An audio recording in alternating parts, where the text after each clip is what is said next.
কে আপনি? পরিচয় কি? পরিচয় কি মানে? আমার বাসায় আমি পরিচয় দিয়ে ঢুকবো? আপনার বাসা মানে? তার আগে তুমি বলো তুমি কে? আমি আমার পরিচয়টা বলে দিচ্ছি। আমি এ বাসার কাজের মেয়ে। দেখা বুঝেন না? ও আচ্ছা, কাজের মেয়ে? হ, কাজের মেয়ে। আনকান, আপনার পরিচয় কি? আমি এই বাসার মালিক, এই বাসার একমাত্র ছেলে। মা কোথায়? ও, তার মানে আপনি সেই ফাজিল পোলা যে সারাদিন কাম কাজ পড়ালেখা বাদ দিয়ে টো করে ঘুরে বেড়ায়। এই বে, তোমার তো সাহস কম না?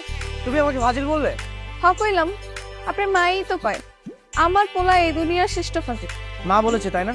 মার তো আর কোনো কাজ নেই, সারাদিন আমার পিছনে লেগে থাকে। মা কোথায়? এই, আস্তে আস্তে দাঁড়া। আবার কি সমস্যা? জুতা নিয়ে ভিতরে ঢুকুন যাব না, বাইরে রেখে তারপরে আসেন। জুতা খুলবো মানে? সারা জীবন আমি জুতা পরেই বাসার ভিতরে ঢুকেছি।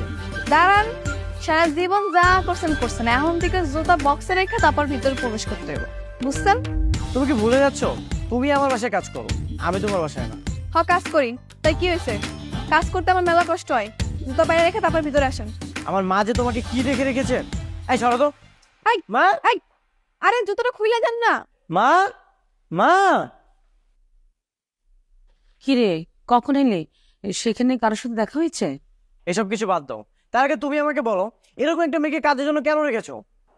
কেন, কি হয়েছে? এই মেয়েকে কাজ থেকে বাদ দিয়ে দাও। হয়েছেটা কি সেটা বলবি তো, মানে কেন বের করতে হবে, কি হয়েছে? ওকে আমার পছন্দ হয়নি মা। ওকে পছন্দ করেছে কি করবি? আমি কি তোর জন্য বিয়ের পাত্রী দেখেছি যে অপছন্দ হলে বাদ দিয়ে দিতে হবে? সবসময় যুক্তি দিও না তোমা, বাদ দিতে বলেছি, বাদ দিয়ে দাও। বাদ দিয়ে দিব? তাহলে বাসার কাজ কে করবে? হ্যাঁ, তুই করবি? এক গ্লাস পানিও তো ঢেলে খাস না। খালাম না হলেন, আমি আর বেশি কিছুই কই নাই। হ্যাঁ, শুধু কইছি জুতোটা বাইরে রেখা ভিতরে আইতে। এরকম যে ঘরটা আমি পরিষ্কার করলাম, ঘরটা আবার নোংরা হয়ে যাবে না কন্ত? হ্যাঁ, ঠিকই তো বলেছে।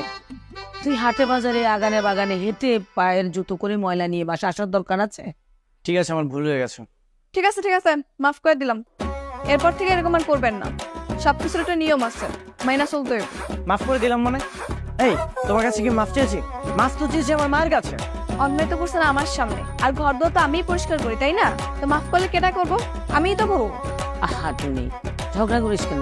যা কিচেনে যা, আবির জন্য খাবার রেডি কর। কি? আমি ওর হাতে রান্না খাবো? কখনোই না মা, আমার ক্ষুধা নেই, আমি খাবো না। আবির এবার কিন্তু বাড়াবাড়ি হয়ে যাচ্ছে। যা নিজের রুমে গিয়ে ফ্রেশ হয়ে নে, যা। শোনো, তোমাকে বলছি, নেক্সট টাইম আমার চোখের সামনে যেন তোমাকে না দেখি। আমার কাজ সারা বাড়িতেই থাকে, যখন তখন যাওয়া লাগবে আমার কাজের মেগা। যেতে হলে আমার পারমিশন নিয়ে যাবে।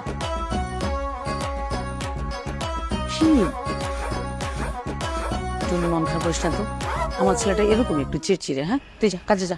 আচ্ছা, সমস্যা নেই খালাম্মা, আমি কিছু মনে করিনি।